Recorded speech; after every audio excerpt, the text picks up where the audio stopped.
제가 여러 당원 동지들과 함께 합쳐서 우리 국민의 수건인 정권 교체에 나아가서 희망을 가지고 살 수 있는 나라 만드는데 저희 모든 것을 바치도록 노력하겠습니다. 입양 관련 경험이라거나 법관으로서 참 존경할 만큼 훌륭한 삶을 살아왔다고 제가 생각을 합니다.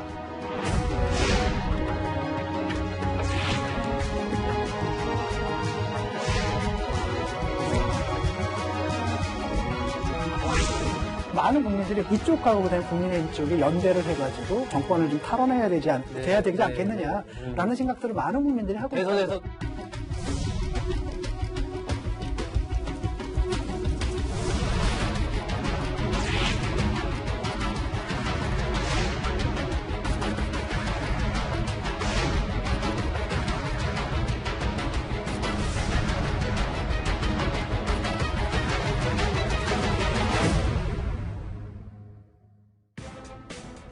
예, 보수 야권의 대선 레이스 얘기도 하나하나 만나보겠습니다. 전격적인 입당과 동시에 발빠르게 움직이고 있는 최재형 전 원장 측이 금태섭 전 의원에게 캠프 합류를 권했다. 이런 보도가 오늘 오후에 나왔습니다. 이도하 변호사님, 결론부터 얘기하면 금태섭 전 의원이 고사를 했다는데 그래도 최 전 원장 행보가 좀 발빠른 것 같습니다. 예, 그 최재형 후보죠. 이제 예비 후보로 당내에서 아마 등록을 했을 텐데요. 최재형 후보가 이제 감사원장을 사퇴하고 나서 또 사실 중간에 부친상까지 치르셨잖아요. 부친상까지 치르시고 지금까지 정말 숨가쁘게 달려온 길이 이 부분에 있어서는 일정 부분 정무 감각이 있는 것처럼 보여요. 아니면 정무 감각이 있는 분한테 조언을 받아서 이 정치적 행보를 잘 뿌려오고 있는 것 같은데요. 최재형 그 후보 측근에 있는 분을 저희도 잘 알죠. 그래서 그분들이 지금 정말 많은 분들을 만나면서 여러 가지 제안을 해요. 그리고 사람들을 좀 늘리기 위해서 좋은 사람들을 막 영입하기 위해서 노력하는데 사실 조금 관망세가 있는 것 같아요. 사람들이 이제 결정을 할 때 이제 그냥 바로 들어가겠다라고 하는 것보다 조금 지켜보겠다 이런 게 있는 것 같은데 최재형 후보에게 남은 과제 중에 하나는 이제 인지도가 낮으니까 빨리 두 자릿수를 올려야 된다는 그런 부담을 이제 최재형 후보 측도 그렇고요. 밖에서 이제 들어갈 건가 말 건가 관망세 있는 사람들도 그런 생각을 하고 있고요. 금태섭 전 의원의 경우에는 민주당을 탈당해서 지금까지도 보수 정당에 입당한 건 아니거든요. 그러니까 본인의 스탠스가 있고 금태섭 전 의원이 저희도 조금은 알지만 정말 정치를 하고 싶어 하는 분이고 앞으로도 계속 정치를 할 분이에요. 그래서 본인이 명분이 있으면 국민의힘에 입당해서 해야 되는 거지 최재형 후보를 돕기 위해서 입당까지 같이 하는 거를 할 사람은 아니거든요. 그러니까 일정 부분 범야권 단일화가 이루어지고 빅텐트가 쳐지고 좀 더 큰 그림이 그려져야 아마 이렇게 국민의힘에 입당하거나 아니면 어느 후보를 돕는 그런 그림을 그리고 있을 겁니다. 이도원 의원님, 최재형 전 원장의 바람은 이루어지지 않았어요. 여기 이 안에 금태섭 전 의원이 들어가지는 않았으니까. 그런데 일단 윤 전 총장과 최 전 원장의 지금 그 행보들, 만난 사람들, 접촉면을 좀 비교해보면 뭔가 뚜렷한 특징들이 나뉘어집니까? 우선 지난 6월 29일이죠. 윤 전 총장이 정치 선언하는 날 국민의힘 소속 의원 24명, 무소속까지 합치면 25명이 왔어요.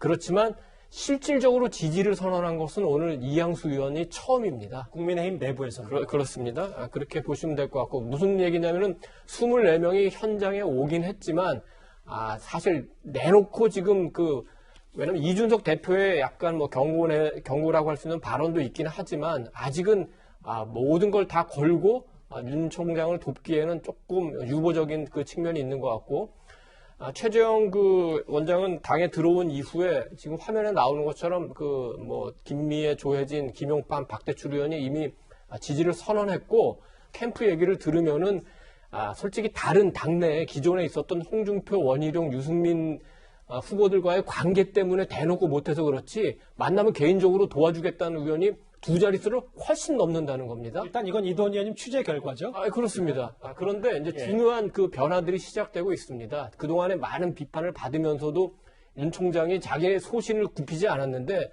최근 핵심 참모들의 얘기를 들어보면은 알겠다. 그럼 한번 얘기를 들어보자 해서 정치, 그다음에 공보 전문가들을 좀 적극적으로 모시고 방향도 수정할 수 있는 가능성을 열어두고 있다니까 조만간 어떤 그 방향과 관련해서 중요한 변화가 나타날 수 있고 최재형 원장의 경우는 이건 제가 그 탑10에서 처음 공개하는 건데 아하. 돌아가신 그 최영섭 함장께서 예비역 대령께서 정치와 관련해서 처음에 굉장히 조심스러워하다가 빛이 되라, 소신껏 해라 이렇게 했는데 최 원장이 공개하신 말씀 한마디가 더 있습니다. 어떤 겁니까? 이게 뭐냐면 싸우면 이겨야지 이 얘기를 했다는 거예요. 예. 차마 최 원장이 그 얘기를 이제 공개하지는 못한 것 같아요. 그러니까 지금 하는 거 보면은 굉장히 우리가 생각했던 것보다 입당도 빨리 하고 약간 스타일 변화를 줘야 될 것 같으니까 아예 파마를 하고 굉장히 그 빠르게 나가지 않습니까? 이게 아버지의 뜻을 따라가지고 임전무태 정신으로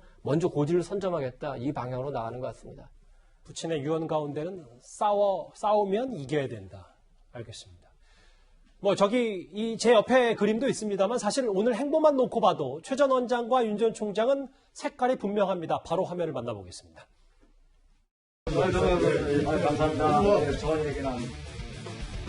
우리 정부가 소홀히 해왔던 것이 북한 주민의 인권 문제입니다. 상당히 공감되는 부분이 있어서 제가 최 의원님 처음으로 이렇게 인사드리는 의원님으로 선정이라 그래야 되나요? 하여튼 찾아뵙게 됐습니다. 예. 감염위험에도 불구하고 지난 1년 반 이상을 묵묵히 국민의 생명과 안전을 지켜내고 계시는 의료인, 특히 간호사분들께 국민의 한 사람으로 깊은 감사와 경의를 표합니다. 감염의 위험 속에서도 하루하루 혼신의 힘을 다하는 간호사분들을 뵙고 나니 정말 간호전사라는 생각이 듭니다. 예. 오늘 두 사람의 행보를 저희가 화면으로 모아봤는데, 장혜책 변호관님.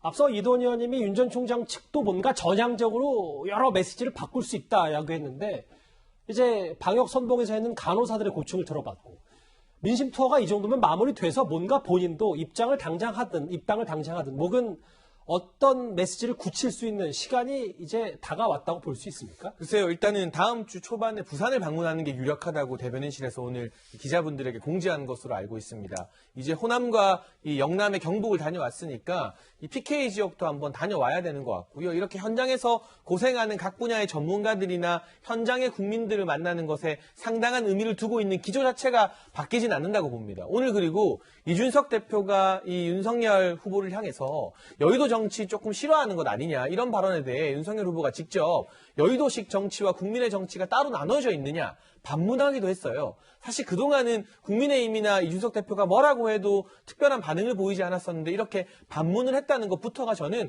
하나의 정치적 언어가 조금 습득되고 있는 그런 과정이라고 평가를 하고 싶고요. 아까 이동훈 의원님 말씀해 주신 것에 조금 덧붙여서 저도 개인적으로 취재 내용을 좀 전하자면 말씀하신 것처럼 정치 경험이 있고 실제로 선거를 해본 이 정치의 인재들 그리고 뭐 정치인 출신의 분들을 적극적으로 영입하기 위한 움직임이 지난주부터 물밑에서 굉장히 활발하게 퍼져가고 있다는 그런 뭐 취재 내용들이 기자들을 통해서도 공유되고 있습니다. 그런 만큼 여의도식 정치를 마냥 멀리하고 싫어한다 이런 것이 아니라 여의도식의 이 정치 전문가들과 또 국민을 향해 나아가겠다는 윤석열 후보의 소신을 알겠습니다. 적절히 버무리기 위한 지금 과도기적 과정이 아닌가 싶습니다. 앞으로도 두 분만 알고 계신 거 저희 뉴스탑10에서 자주 공개해 주셔야 돼요.